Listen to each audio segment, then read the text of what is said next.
Hey guys, thanks for joining me. Today I'm talking about this, the Babyliss New Big Hair it's called. It says it on there, New Big Hair. I saw this on my friend Nisha's video from Sugar Puff and Fluff, and I'm going to link her review down below in the comments.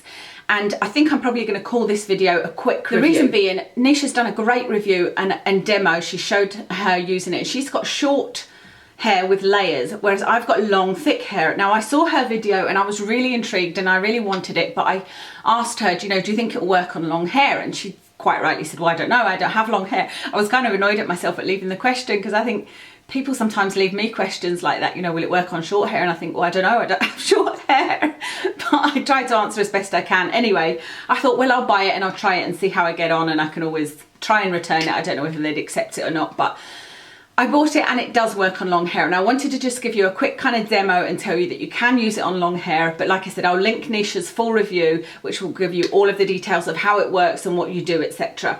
So I'm gonna just wet my hair a little bit. Obviously my hair is dry, but I washed and dried my hair yesterday. You dry it 80% and then you use this for the last little 20%. So that's what I did, and I have done nothing else to my hair. So this is kind of, this sort of curled bit here, this is what I got from this, but you can also use it at the roots, which I didn't think you would be able to. So I'm just going to wet the sides and show you how I did it. So I'm just spraying it with some, this is Argania leave-in conditioner, so it's only going to do it some good, if you know what I mean, other than the heat I'm going to put it on it.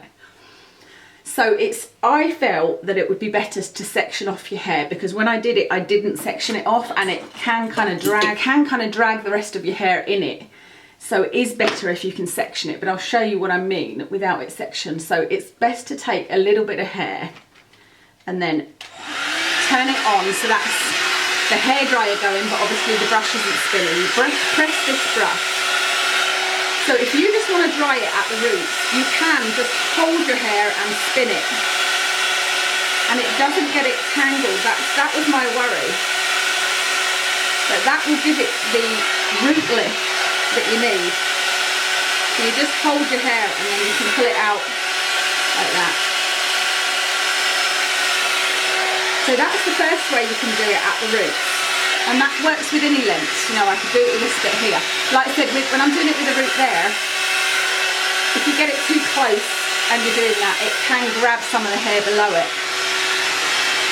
So then you get another bit, and if you really want root lift here, then put it in, hold the hair, and then press the button that rotates.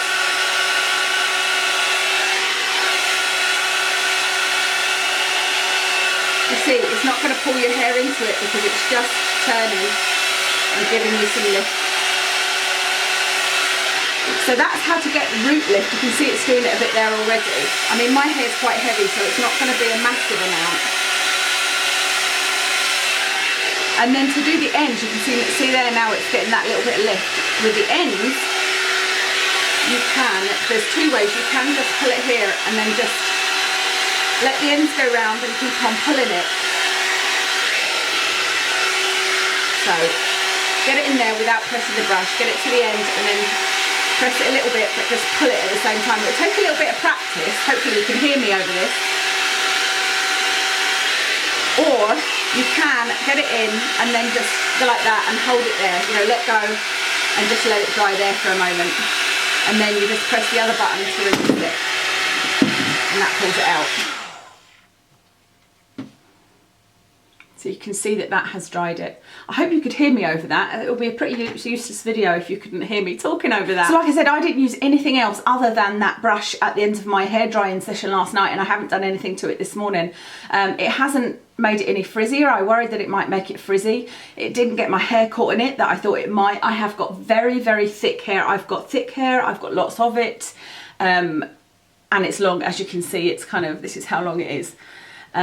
I did find it a little bit more time consuming. It took a little bit longer to do my hair, but only because I don't normally style my hair at the end. If you style your hair with a round brush and a hairdryer, that is going to be the tool for you for sure. I just don't usually do that. I normally just roughly dry it, and the following day I would just straighten the sides. But with this now, I think that's what I will do, especially if I was going out. It looked really, really nice last night. Today it's flattened down a bit, obviously, because I've slept on it, but I'm surprised how much of this is left in it. So I really truly recommend it. It's $44.99. There are other ones in the shops, because I went to buy it on, I don't know, Monday, say. I went to buy it on Monday, and I couldn't believe it when I looked at the shelves and there was about six other hot brushes, because I've never really looked into them. So I went away and did all my research on all of them, and there was only one other, which of course I can't remember who it was by. There was one other that was rotating, that was the key thing.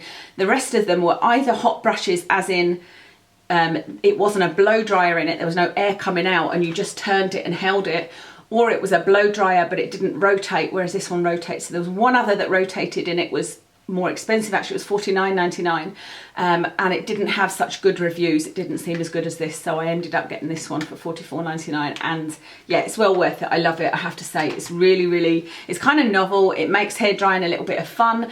It does take a minute to get used to. I'm not particularly good with hairstyles or anything like that. You know, I don't really know, like I can't get hold of, for example, the, you know, the inverted braid that some people do. I have tried and tried and I can't get hold of that, so I'm not particularly dexterous, is that the word I'm thinking of? You know, I can't really do fiddly details like that, but I seem to have got the hang of it pretty quickly. And I think the key is, like I said, when it's at the end, is to keep on moving it, you know, keep on pulling it.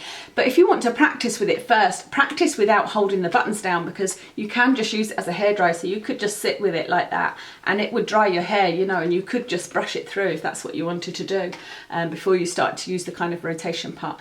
So I hope that answered all your questions, but like I said, please go and watch Nisha's video, because it's very in depth, and that also gives you the perspective from the shorter hair. Actually, you know, thinking about it, we should have done a collab video and I do the one for long hair and she does the one for short hair, but she's given you the details of exactly how the buttons work, how to use it, the cool shot, etc., and showing it on her short bobbed hair, which I'm really jealous of. I have to say, I'm tempted to have a bob done. Anyway, thank you so much for watching today. I hope this is useful, and I will speak to you in my next video.